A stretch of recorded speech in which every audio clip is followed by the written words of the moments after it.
a monster winter storm. That deadly storm battering the nation with... We are expecting things to be colder, not getting warmer. A mucha gente le gusta la nieve, pero no el frío que la acompaña, y lo entendemos perfectamente porque puede llegar a ser mucho frío. Sin embargo, como dicen en la exitosa serie Juego de Tronos, se acerca el invierno. Así es, gracias a los ciclos de Milankovitch, un invierno global se acerca a el planeta. ¿Deberías ir preparando tu ropa de invierno?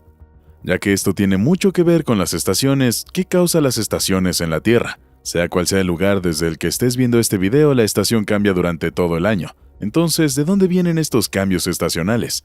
Una estación es una época del año que se distingue por unas condiciones climáticas distintas. Las 4 estaciones, primavera, verano, otoño e invierno, se suceden regularmente. Cada una tiene sus propios patrones estacionales de luz, temperatura y tiempo. En el hemisferio norte, el invierno suele comenzar el 21 o 22 de diciembre. En el solsticio de invierno, el día con menos luz diurna, y el verano con mucho sol comienza oficialmente el 20 o 21 de junio, en el solsticio de verano que tiene la mayor cantidad de luz diurna del año, mientras que la primavera y el otoño comienzan en los equinoccios, que son días con exactamente la misma cantidad de luz diurna y de oscuridad. El equinoccio vernal o de primavera tiene lugar el 20 o 21 de marzo, mientras que el equinoccio otoñal se produce el 22 o 23 del mes de septiembre. Curiosamente, las estaciones del hemisferio norte son directamente opuestas a las del hemisferio sur del planeta Tierra. Esto significa que nuestros amigos de Argentina y Australia ven el invierno a partir de junio. En el hemisferio sur, el solsticio de invierno es el 20 o 21 de junio, mientras que el solsticio de verano, o bien el día más largo de todo el año, es exactamente, adivinaste, el 21 o 22 de diciembre. Las estaciones tienen un gran impacto en la vegetación y el crecimiento de las plantas. El invierno suele ser frío, con poca luz diurna y un crecimiento limitado de las plantas, lo que crea un enorme lienzo monótono. Sin embargo, cuando llega la primavera, las plantas brotan, las hojas de los árboles se despliegan y las flores florecen en una profusión de colores que contrasta agradablemente con el invierno. El verano es la estación más cálida y con más luz, por lo que las plantas crecen rápidamente, pero las temperaturas bajan en otoño y muchos árboles pierden sus hojas. Además, no todas las partes del planeta tienen 4 estaciones al año. De hecho, solo las latitudes medias tienen un año de 4 estaciones. Las latitudes medias son zonas que no están ni cerca de los polos ni cerca del Ecuador, y es así que las estaciones difieren más drásticamente a medida que viajas hacia el norte. A mediados de junio, Helsinki en Finlandia tiene 18,5 horas de luz, pero antes de que empieces a hacer planes para mudarte ahí, la ciudad tiene menos de 6 horas de luz solar a mediados del mes de diciembre. En el sur de Europa, Atenas, Grecia, tiene una variación menor. En junio hay 14,5 horas de luz diurna, mientras que 9,5 horas cuando se llega al mes de diciembre. Las variaciones estacionales son mínimas cerca del Ecuador. A lo largo del año tienen aproximadamente la misma cantidad de luz diurna y de oscuridad. Estos lugares son cálidos todo el año. Las regiones cercanas al Ecuador suelen alternar estaciones lluviosas y estaciones secas. Las regiones polares experimentan variaciones estacionales a pesar de ser más frías que otros lugares del planeta Tierra. La cantidad de luz diurna varía drásticamente entre el verano y el invierno cerca de los polos. Entre mediados de mayo y principios de agosto hay luz todo el día en Barrow, Alaska, la ciudad más septentrional de Estados Unidos. Entre mediados de noviembre y de enero, la ciudad está completamente a oscuras. Mucha gente supone que las estaciones se producen debido a la órbita elíptica de la Tierra alrededor del Sol, produciendo el invierno cuando la Tierra está más lejos del Sol y el verano cuando está más cerca de este. Sin embargo, la distancia de nuestro planeta al Sol apenas influye en la aparición de las estaciones. De hecho, la Tierra está más cerca del Sol o en su perihelio, alrededor del solsticio de invierno en el hemisferio norte, y más lejos del Sol o en su afelio, alrededor del solsticio de verano en el hemisferio norte. Así que en realidad, las estaciones que experimentamos aquí en la Tierra tienen una explicación distinta. El eje de la Tierra es un polo imaginario que atraviesa el centro del planeta de arriba a abajo. La Tierra gira alrededor de este polo una vez cada 24 horas. Por eso tenemos día y noche, y por eso cada parte de la superficie de la Tierra experimenta algo en ambos. La Tierra tiene estaciones porque su eje no se mantiene recto o porque se inclina. Estamos inclinados en un ángulo de 23,5 grados respecto a nuestro plano orbital. Esta inclinación se conoce en los círculos científicos como oblicuidad. La distribución de la masa en el planeta influye mucho en la inclinación del eje de la Tierra. La gran masa terrestre y las capas de hielo del hemisferio norte hacen que la Tierra esté inclinada hacia arriba. Imagina lo que ocurriría si hicieras girar una pelota con un chicle pegado cerca de la parte superior, como analogía de la oblicuidad. Al girar, el peso adicional haría que la pelota se inclinara. Pero ¿de dónde procede originalmente la inclinación? Bueno, hace mucho tiempo, cuando la Tierra era joven, se cree que algo grande chocó contra ella y la descentró. Como resultado, en lugar de girar con su eje recto hacia arriba y hacia abajo, se inclina ligeramente. Por cierto, el nombre de la gran cosa que chocó contra la Tierra es Theia.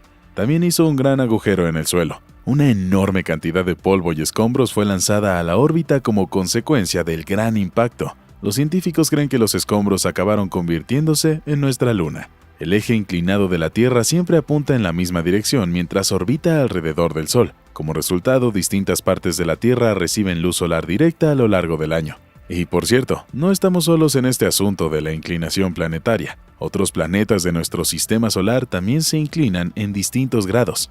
Urano tiene estaciones extremas y gira casi lateralmente a 97 grados. Venus tiene una inclinación axial de 177,3 grados. Como resultado, Venus solo tiene unas pocas estaciones a lo largo del año. El ángulo de inclinación no cambia en el transcurso de un año. Fíjate muy bien a lo largo de este año. En otras palabras, el eje norte de la Tierra siempre apunta en la misma dirección en el espacio. En este momento, esa dirección es más o menos hacia Polaris, la estrella polar. Sin embargo, a medida que orbitamos alrededor del Sol, cambia la orientación de la inclinación de la Tierra respecto al Sol, nuestra fuente de luz y calor. En otras palabras, el hemisferio norte está orientado hacia el Sol durante la mitad del año y se aleja de él durante la otra mitad. Lo mismo puede decirse del hemisferio sur. Cuando el hemisferio norte está orientado hacia el Sol, esa parte del planeta se calienta debido al aumento de la radiación solar. Los rayos del Sol inciden en esa parte del planeta con un ángulo más pronunciado, y esto es en verano. Cuando el hemisferio norte se aparta del Sol, los rayos solares son menos directos y el hemisferio norte se enfría, y es ahí que aparece el invierno. Si la Tierra no se inclinara en absoluto y en su lugar orbitara alrededor del Sol exactamente en posición vertical, habría pequeñas variaciones de temperatura a lo largo del año, a medida que la Tierra se acercara ligeramente al Sol y luego se alejara. También habría diferencias de temperatura entre el ecuador y los polos, pero no hace falta decir que sin la inclinación de la Tierra no tendríamos los maravillosos cambios estacionales ni nuestras asociaciones con las distintas épocas del año. Ya sabes que las estaciones tienen un ciclo anual, pero en realidad hay ciclos más largos que afectan significativamente al clima del planeta. Se conocen como ciclos de Milankovitch, y aquí es donde empieza a ponerse más interesante el asunto. Por supuesto, probablemente nunca hayas oído hablar de los ciclos de Milankovitch. De hecho, muchos científicos tampoco. Estos ciclos son cambios periódicos en las características orbitales de un planeta que controlan la cantidad de luz solar que recibe durante cientos de miles de años, afectando hacia su clima y también afectando a su habitabilidad. Ahora los científicos pueden simular los ciclos de Milankovitch de la Tierra millones de años en el pasado y en el futuro, y comparar sus resultados con las pruebas halladas en los sedimentos geológicos de todo el mundo. De hecho, estos ciclos desempeñan un papel importante en la habitabilidad del planeta. Los ciclos de Milankovitch deben su nombre al matemático y astrónomo serbio Milutin Milankovitch, que propuso que las variaciones pasadas del clima de la Tierra, evidenciadas por los sedimentos geológicos, estaban causadas por cambios en la cantidad de luz solar que llegaba a el planeta. Milankovitch calculó dichos ciclos en 600.000 años, incluyendo la cantidad de luz solar que llegaba a la atmósfera superior de la Tierra, y señaló que estos cambios eran responsables de las oscilaciones periódicas entre las edades de hielo y los interglaciares cálidos. Propuso que las edades de hielo se producían cuando las variaciones orbitales hacían que el hemisferio norte, alrededor de la bahía de Hudson, en el norte de Europa, recibiera menos luz solar en el verano. Los veranos cortos y frescos no conseguían derretir toda la nieve del invierno anterior. Año tras año la nieve se acumulaba y su reluciente superficie blanca reflejaba más radiación hacia el espacio. Las temperaturas descendían aún más y acabaría estallando una famosa edad de hielo. Milankovitch predijo que las eras glaciares alcanzarían su punto álgido cada 100.000 a 41.000 años, con episodios adicionales cada 19.000 o 23.000 años, en función de las variaciones orbitales. Pero entonces la pregunta es, ¿qué impulsa exactamente a los ciclos de Milankovitch? La cantidad de luz solar que llega a la atmósfera exterior de nuestro planeta está determinada por 3 factores. La inclinación del eje de la Tierra hacia el plano en el que orbita el planeta, la excentricidad de su órbita o lo elíptica que es la órbita, y la llamada precesión del eje del planeta. Según gira la Tierra, su eje se tambalea ligeramente, apuntando en distintas direcciones a lo largo del tiempo, básicamente como lo que verías con un trompo. Las fuerzas gravitatorias de otros planetas del Sistema Solar, así como la atracción del Sol y la Luna de la Tierra, influyen en estos parámetros. Cada uno de estos parámetros cambia a un ritmo diferente, pero como los astrónomos conocen con gran precisión las órbitas de nuestro planeta y de sus vecinos, pueden calcular los ciclos de Milankovitch cientos de millones de años en el pasado y también en el futuro. El primer ciclo es la variación de la excentricidad orbital de la Tierra. La órbita de la Tierra es una de las más circulares de los planetas del Sistema Solar. Sin embargo, esto no siempre ha sido así y cambiará en el futuro. Estos cambios se deben principalmente a la atracción gravitatoria de Júpiter y de Saturno, que afectan a la duración de nuestras estaciones. La duración de las estaciones es aproximadamente igual en una órbita casi circular, pero a medida que la órbita se vuelve más elíptica, la duración de las estaciones empieza a variar, y esto provoca cambios climáticos significativos durante más tiempo. El ciclo de excentricidad tiene un efecto muy pequeño en la insolación anual global, contribuye poco a las variaciones climáticas estacionales anuales, sin embargo empieza a marcar la diferencia en escalas de tiempo largas. Actualmente la Tierra alcanza su punto más cercano al Sol, conocido como perihelio, a principios de enero, durante el verano del hemisferio sur, y su punto más alejado del Sol, conocido como afelio, a principios de julio. La diferencia de distancia entre el planeta y la estrella es de unos 5,1 millones de kilómetros o 3,2 millones de millas, lo que supone solo un 3,5% de la distancia media entre el Sol y la Tierra. Como resultado, en enero entra en la atmósfera terrestre un 6,8% más de luz solar que en el mes de julio. Sin embargo, el impacto a corto plazo sobre el clima es verdaderamente insignificante. Sin embargo, cuando la órbita del planeta alcance su fase más elíptica, lo que ocurrirá dentro de unos 100.000 años, la diferencia hará que llegue a la atmósfera terrestre un 23% más de luz solar alrededor del perihelio. Esta diferencia podría provocar cambios significativos en el clima de la Tierra a lo largo del tiempo. Luego están los cambios en la inclinación del eje de la Tierra. Como ya se ha dicho, la Tierra gira sobre un eje inclinado hacia el plano orbital. Actualmente esta inclinación se desvía 23,4 grados en un ángulo de 90 grados hacia el plano orbital. Sin embargo, esta oblicuidad varía con el tiempo. Se ha desplazado de 22,1 grados a 24,5 grados, pero eso ha ocurrido en el último millón de años. Las estaciones en la Tierra se vuelven más extremas durante los periodos de mayor inclinación, ya que cada hemisferio recibe más luz solar en verano, cuando está inclinado hacia el Sol, y menos en invierno, cuando está inclinado hacia el otro lado. Los inviernos más largos hacen que los casquetes polares y las capas de hielo continentales se expandan con el tiempo. Durante las eras glaciales, la mayor parte de la Tierra podía estar cubierta de hielo, transformando el planeta en una inhóspita bola de nieve. Estas oscilaciones en la inclinación del eje de la Tierra ocurren cada 40.000 años, y existe lo que se denomina precesión. El eje de la Tierra se tambalea en círculos mientras gira. Esto se conoce como precesión axial. Como resultado, el eje apunta ahora hacia el norte, hacia la estrella Polaris, también conocida como la estrella polar. Dentro de unos miles de años apuntará hacia la estrella Kochab en la constelación de la Osa Menor. El eje tarda 25.772 años en dar una vuelta completa. La precesión axial hace que los contrastes estacionales sean más extremos en un hemisferio y menos extremos en el otro. Este efecto interactúa con la precisión orbital del planeta. Esencialmente, no solo se tambalea el eje de rotación de la Tierra, sino también todo el plano en el que el planeta orbita alrededor del Sol.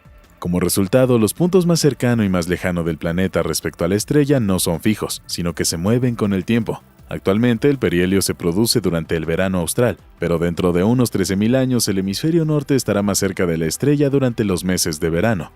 ¿Pero son reales estos ciclos de Milankovitch? Las pruebas más convincentes de que los ciclos de Milankovitch gobiernan el clima de la Tierra es que los cálculos astronómicos coinciden con lo que ven los geólogos cuando datan capas de sedimentos encontradas en zonas que antaño formaban el lecho del océano. Los científicos saben que estos ciclos influyeron en la glaciación porque pueden verlo en los registros geológicos. Pero, entonces, ¿qué es lo que ven? Por ejemplo, siempre hay algo de sedimento en el fondo de los océanos que se deposita lentamente. Cuando llueve más, por ejemplo, debido a cambios en la circulación global, habrá más erosión y sedimentos de cierto tipo. Y cuando el clima se vuelve más seco, se forma otro tipo de sedimento. Así es como estos sedimentos ayudan a documentar el cambio climático. Las excavaciones han revelado que la Tierra ha experimentado al menos 5 grandes glaciaciones en los últimos 2.400 millones de años. En la época del Pleistoceno, que duró de 2,6 millones a 11.700 años, la última edad de hielo alcanzó su punto álgido hace unos 20.000 años. Las temperaturas globales eran unos 10 grados Fahrenheit o 5 grados Celsius más frías en el punto álgido de la última edad de hielo, cuando los mamuts lanudos vagaban por las vastas capas de hielo que cubrían Norteamérica y Eurasia. Una serie de arrecifes de coral fósiles formados en un banco oceánico poco profundo del Pacífico Sur durante periodos interglaciares cálidos proporcionó las primeras pruebas que apoyan la teoría de Milankovitch sobre la cronología precisa de la edad de hielo. A medida que avanzan las eras glaciales, cada vez se congelaba más agua en los casquetes polares, bajando el nivel del océano y dejando al descubierto el arrecife. Cuando el hielo se derritió, el océano subió y se calentó, formando un nuevo arrecife. Al mismo tiempo, el movimiento de las cambiantes placas tectónicas empujaban constantemente hacia arriba la península en la que se formaron estos arrecifes. Hoy estos forman una serie visible de escalones a lo largo de la costa de Papúa Nueva Guinea. Los arrecifes, cuyas edades estaban bien definidas debido a la descomposición del uranio del coral, midieron los milenios transcurridos entre las glaciaciones. Establecieron la duración máxima de cada edad de hielo. Los intervalos cayeron precisamente donde Milankovitch predijo. Estos ciclos de Milankovitch tuvieron grandes efectos sobre la vida en la Tierra. De hecho, los científicos creen que la vida en la Tierra, tal y como la conocemos, solo pudo surgir debido a la naturaleza relativamente suave de los ciclos de Milankovitch del planeta. Russell Dietrich utiliza los ciclos de Milankovitch para predecir la habitabilidad de los exoplanetas. Cree que estar en la llamada zona habitable, una región alrededor de la estrella central donde puede existir agua líquida, es insuficiente para albergar vida de un planeta similar a la Tierra.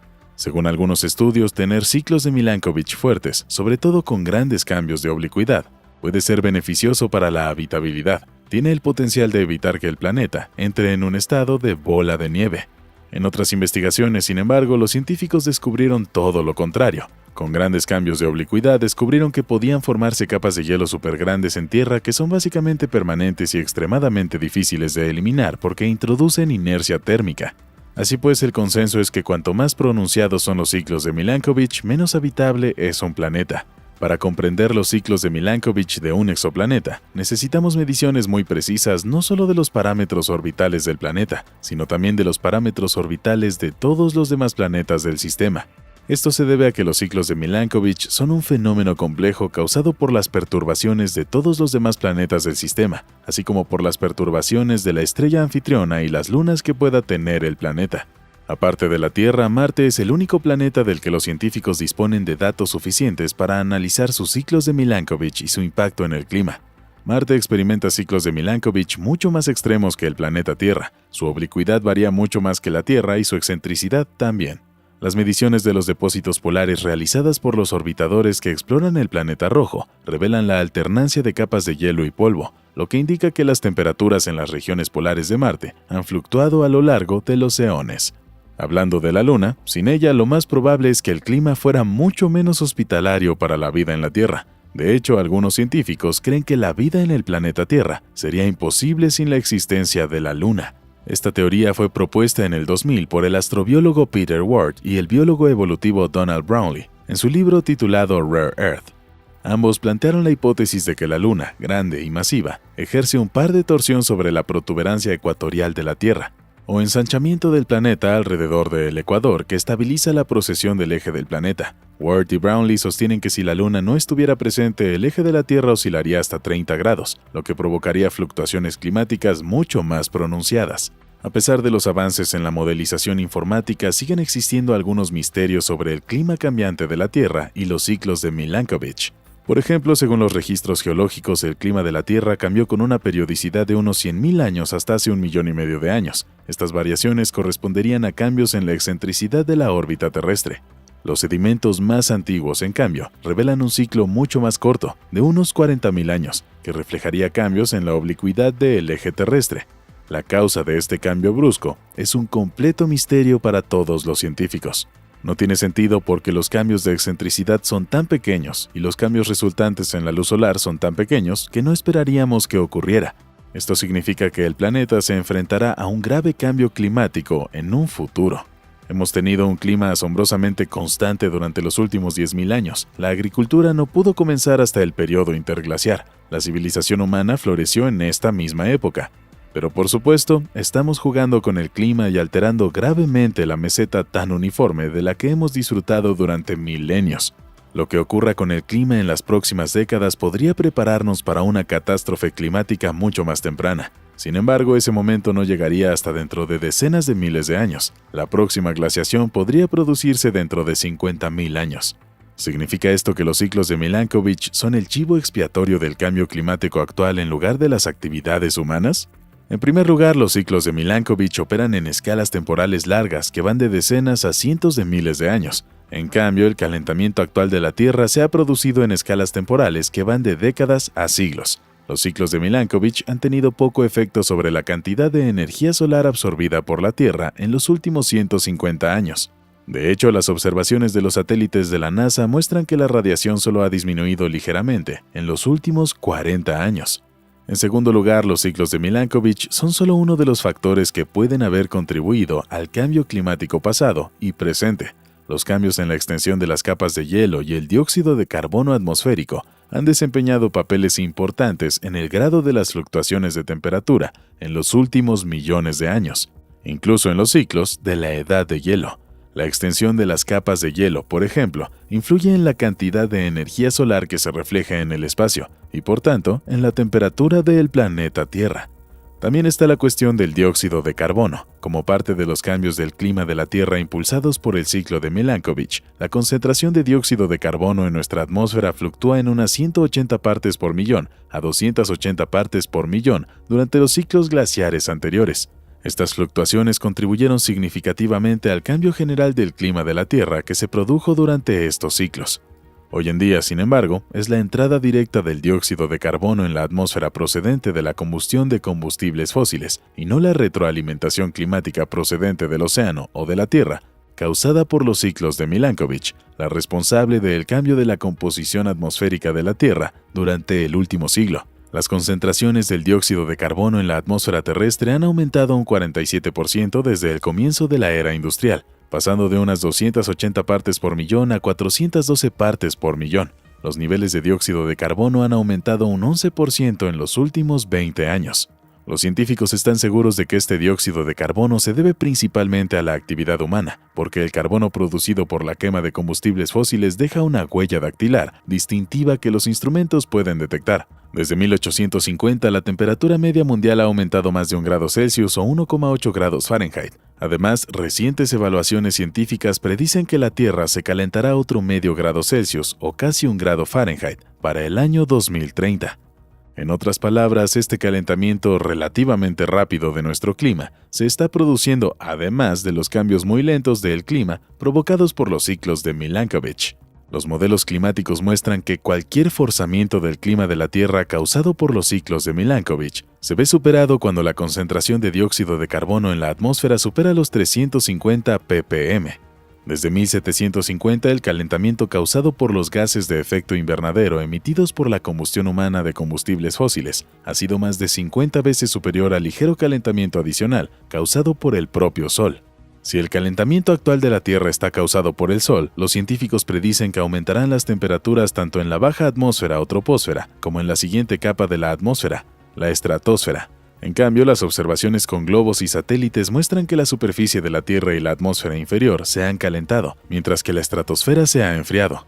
Por último, la Tierra está experimentando actualmente un periodo interglaciar, un periodo de clima más suave entre las edades de hielo.